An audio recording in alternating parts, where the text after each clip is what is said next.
Olympic Games, the standard by which athletic ability is measured. The Olympic gold medal is the highest honor a competitor can receive. One local Hawaiian boy has such a medal, Duke Paoa Kahanamoku. He was born on Oahu. He was one of the last full-blooded Hawaiians and was the eldest of 6 sons, all of whom had a deep respect for each other and their eldest brother.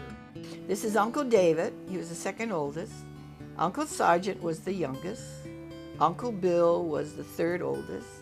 Auntie Mariah was 24 and she died of TB. And this is my dad, Sam. They always looked up to Duke as being the oldest and the example of his life. He was a very shy person, very strict, very compassionate about who he was. Duke was named by his dad to commemorate the 1869 visit to Hawaii by the Duke of Edinburgh. Throughout his youth, Duke refined his water skills. Swimming, surfing, and canoeing were his passion. His aquatic abilities astonished everyone. To obtain official sanction for any aquatic records, an athlete needed a formal organization. So Duke formed the Huinalu Canoe Club in 1908. He was surrounded by friends and family who believed that he could become a world champion. They raised the money for him to go to the United States and compete in the Olympic trials. He beat the freestyle records and won a spot in a 1912 U.S. Olympic team. His new fans called him the human fish and the swimming Duke. At 21 years of age, it was official. Duke Kahanamoku was on the USA swim team for the 1912 Olympic Games in Sweden. He won his first gold medal and set a world record twice in the 100-meter freestyle race. He also brought home a silver medal as a participant in the 200-meter relay. His swim style was a combination of his scissor kick followed with a flutter kick. It became known as the Kahanamoku kick and would later be adopted by all freestyle swimmers. He swam with his head out of the water and achieved maximum push with each stroke.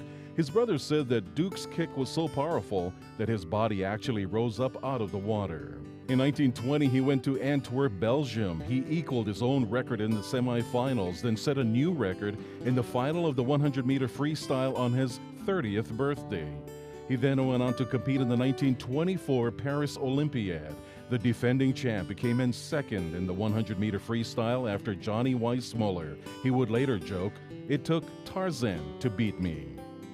He then participated in the 1932 Olympics for the last time, winning a bronze medal on the water polo team. He says, "I was 42 then. You begin to slow down a little at 42. He was an athlete of pure natural talent with no formal training. He was a natural, pure-blooded Hawaiian who wanted to be left alone. He was a simple man. He was a very compassionate person. And he loved his Hawaiian food, the simplicity of life. That's what he was looking for. For the sacrifices that he did, it really brought the importance for younger people. Also worth mentioning, Joanne's dad, Samuel Kahanamoku, took the bronze medal 100-meter freestyle 1924.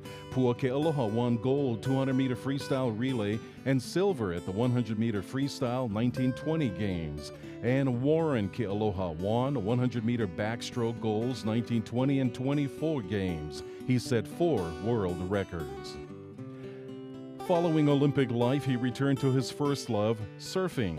Duke later became known as the father of surfing, and today he is the most famous name in that sport.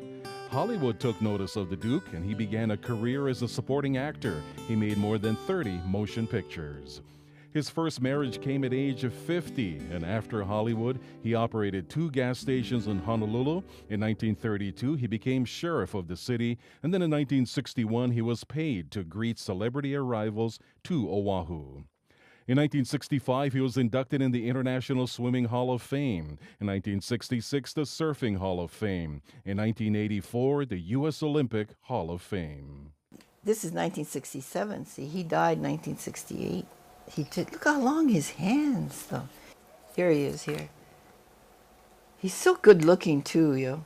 Sometimes I believe that what he did was for us, for all of us, for the Hawaiians, was to bring us up into that level of excellency. As the sun sets this day, we see everything that you have tried for and accomplished. The surfer is still there.